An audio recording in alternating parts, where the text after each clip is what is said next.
di sini saya akan menjelaskan tentang teori kognitif menurut Jean Piaget.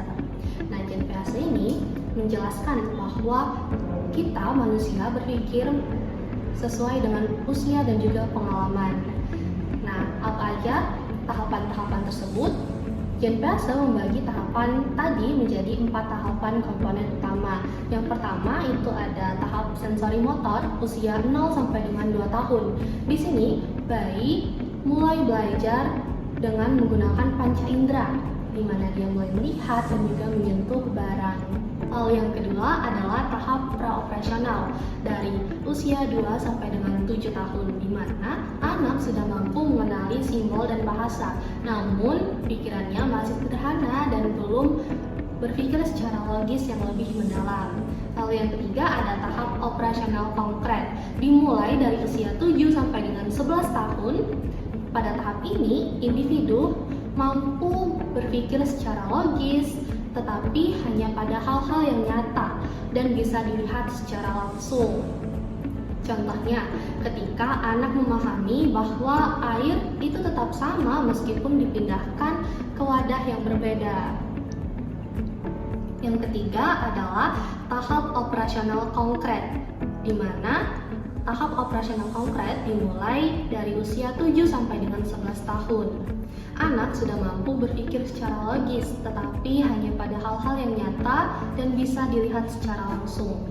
Lalu yang keempat dan yang terakhir adalah tahap operasional formal, dimulai dari usia 11 tahun ke atas.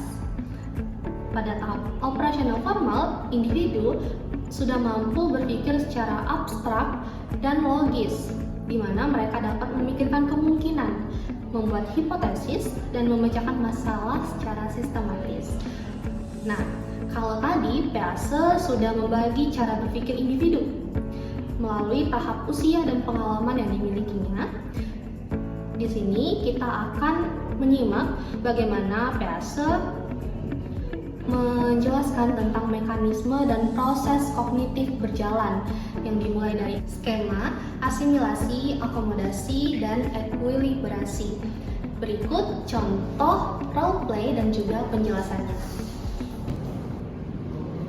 Oke, Ica, sebelum kita lanjut diskusi lebih dalam, aku mau nanya nih, menurut Ica, kucing itu hewan yang seperti apa ya?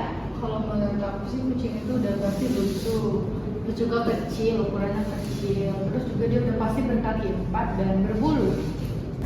Nah, pada bagian ini, murid menunjukkan pengetahuan awal yang sudah ia miliki tentang kucing berdasarkan pengalaman ia sehari-hari, yang dimana pengalaman awal ini disebut dengan skema, yaitu gambaran atau kerangka berpikir suatu objek atau konsep. Nah, sekarang coba Ica bayangin kalau Ica itu melihat hewan, tapi hewan itu dia itu berbulu dan dia itu juga berkaki 4. Kira-kira apa sih yang pertama kali ada di dalam pikiran Ica dalam melihat hewan itu?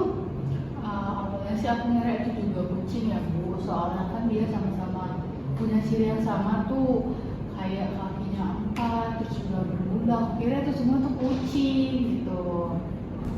Nah, pada tahap ini, murid memasukkan pengalaman baru ke dalam pemahaman yang lama yang sudah ada.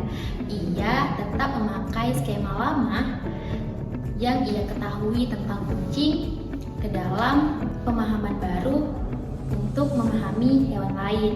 Nah, ini yang dinamai dengan asimilasi.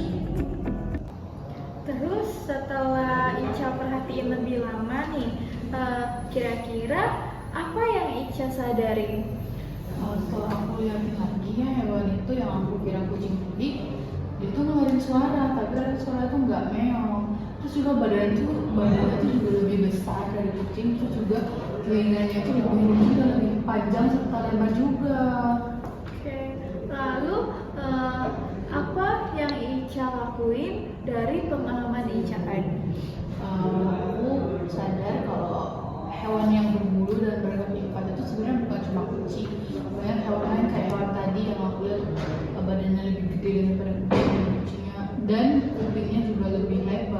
gitu sih. Nah, pada tahap ini, skema lama sudah tidak cukup lagi untuk memahami pengalaman barunya. Akhirnya, murid menambah dan memperbaiki pemahamannya. Proses ini disebut dengan tahap skema baru yang disebut akomodasi. Kalau sekarang bagaimana pemahaman Ica? Untuk sekarang aku jadinya tahu bahwa nggak semua hewan yang berbulu ataupun kaki empat itu kucing, bisa aja hewan lain, tapi ya mereka punya ciri-ciri yang sama. Nah, setelah melalui penyesuaian, murid sudah bisa memahami pemahaman dengan seimbang dan stabil, yang dimana ia sudah bisa menempatkan informasi dengan benar. Kondisi ini disebut dengan ekuilibrasi. Nah, menurut Piaget, proses berpikir kita itu terus berkembang karena kita terus menyesuaikan pengetahuan lama dengan pengalaman baru.